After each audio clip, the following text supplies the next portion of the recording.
This is Aldous Huxley, a man haunted by a vision of hell on earth.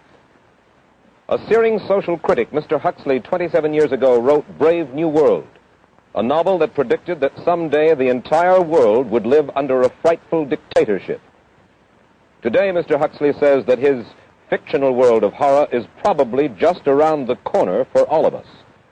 We'll find out why in a moment. The Mike Wallace Interview, presented by the American Broadcasting Company in association with the Fund for the Republic, brings you a special television series discussing the problems of survival and freedom in America. Good evening. I'm Mike Wallace. Tonight's guest, Aldous Huxley, is a man of letters, as disturbing as he is distinguished.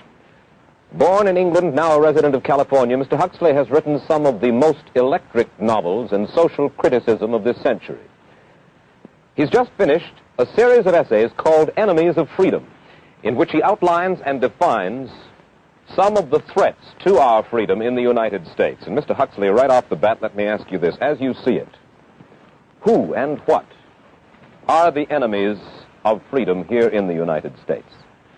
Well, I don't think you can say who in the United States. I don't think there are any sinister persons deliberately trying to rob people of their freedom. But I do think, first of all, that there are a number of impersonal forces which are pushing in the direction of less and less freedom. And I also think that there are a number of technological devices which anybody who wishes to use can use to accelerate this process of going away from freedom, of imposing control. Well, what are these forces and these devices, Mr. Huxley? I should say that there are two main impersonal forces. The first of them is not exceedingly important in the United States at the present time, though very important in other countries. This is the force which in general terms can be called overpopulation, the mounting pressure of population pressing upon existing resources. This, of course, is an extraordinary thing. Something is happening which has never happened in the world's history before. I mean, let's just take a simple fact that between the time of the birth of Christ and the landing of the Mayflower, the population of the Earth doubled. It rose from 250 million to probably 500 million. Today, the population of the Earth is rising at such a rate that it will double in half a century. Well, why should overpopulation work to diminish our freedoms? Well, in a number of ways. I mean, the experts in the field, like Harrison Brown, for example, pointed out that in the underdeveloped countries, actually the standard of living is at present falling, that people have less to eat and less goods per capita than they had 50 years ago. And as the position of these countries, the economic position, becomes more and more precarious, obviously the central government has to take over more and more responsibility for keeping the ship of state on an even keel.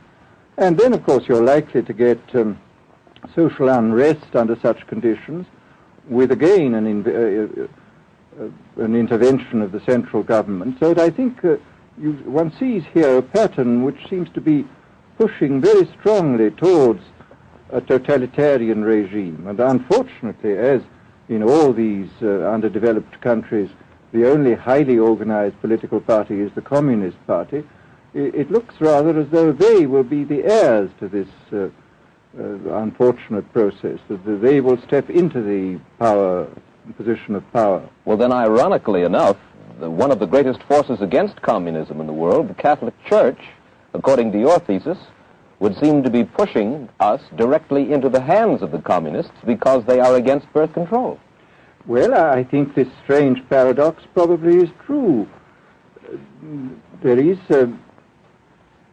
it's an extraordinary situation, actually. I mean, one has to look at it, of course, from a biological point of view. The whole essence of biological life on Earth is a question of balance, and what we have done is to practice death control in a most intensive manner without balancing this with birth control at the other end. Consequently, the birth rates remain as high as they were, and death rates have fallen substantially. All right, then. So much for the time being, anyway, for overpopulation. Another force that is diminishing our freedoms. Well, another force which I think is very strongly operative in this country is the force of what may be called over-organization. As technology becomes more and more complicated, it becomes necessary to have more and more elaborate organizations, more hierarchical organizations. And incidentally, the advance of technology has been accompanied by an advance in the science of organization. It's now possible to make organizations on a larger scale than was ever possible before. And so that you have more and more people living their lives out as subordinates in these hierarchical systems controlled by bureaucracies, either the bureaucracies of big business or the bureaucracies of big government.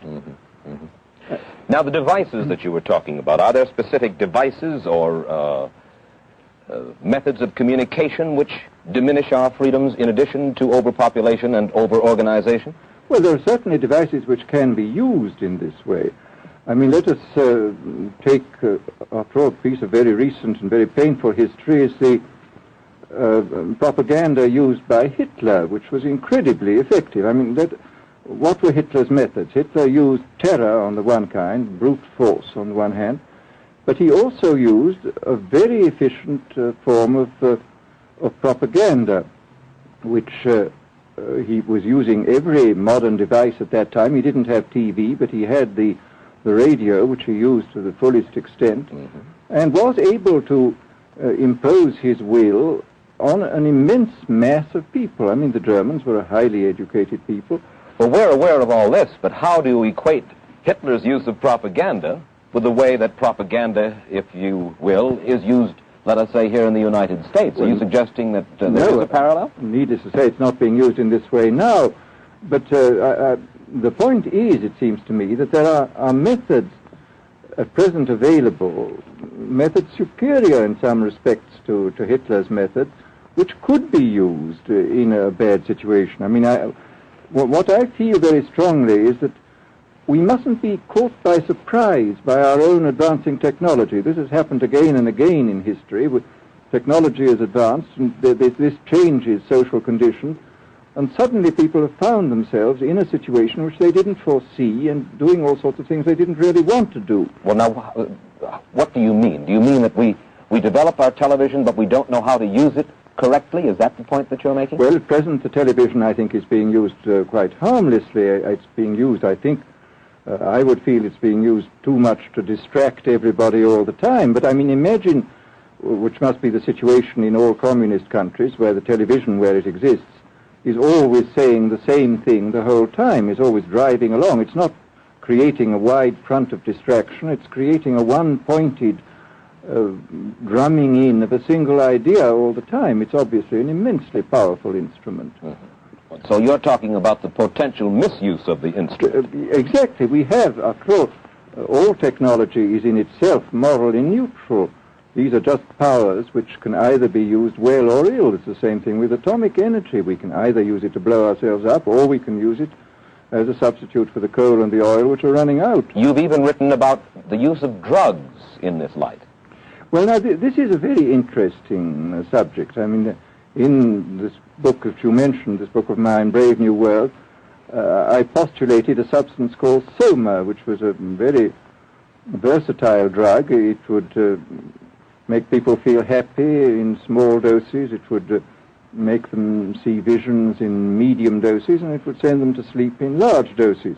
Well, I don't think such a drug exists now, nor do I think it will ever exist, but we do have drugs which will do some of these things, and I think it's quite on the cards that we may have drugs which will profoundly change our mental states without doing us any harm. I mean, this is the pharmacological revolution which has taken place, that we have now powerful mind-changing drugs